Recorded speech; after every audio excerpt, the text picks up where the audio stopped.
Abuelita Dominga, reina de los candombes, enséñeme la copla de la parda Valcárcel, que el carnaval de Rosa esta noche se acaba y mi guitarra quiere cantarla como nadie.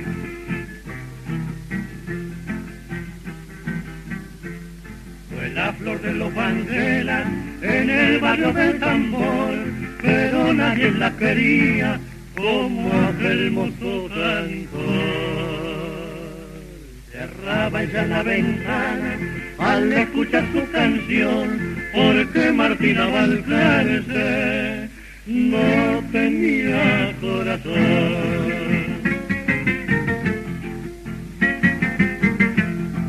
Por andar con un unitario lo mandaron fusilar, fue en un carnaval de Rosa cuando ella lo vio pasar.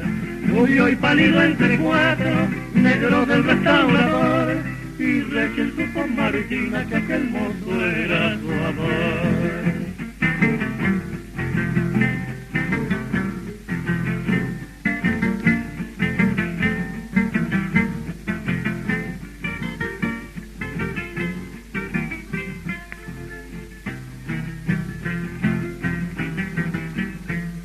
Quiero darle un beso a solas, dijo al jefe del cuartel, y hasta que tocaron Diana, estuvo sola con él. A las 10 de la mañana fusilaron al cantor, negras y blancas lloraban en el barrio del Tambor. Pobre Martina Valcárcel, qué linda estaba después, iba a rezar por el muerto los lunes de cada mes. Fue en el carnaval siguiente, en el barrio del Tambor, nació un pardo de ojos claros que era el hijo del cantor. Abuelita Dominga, que tiene 100 años y había sido esclava del padre de mi padre, en el antiguo patio detrás de San Francisco, que cantaba esa copla de pasión y de sangre.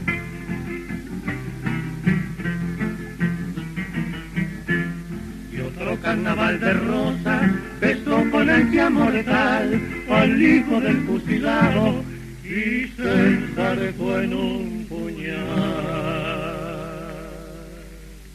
Cuando murió la Martina quedó el hijo de su amor, negras y blancas lloraban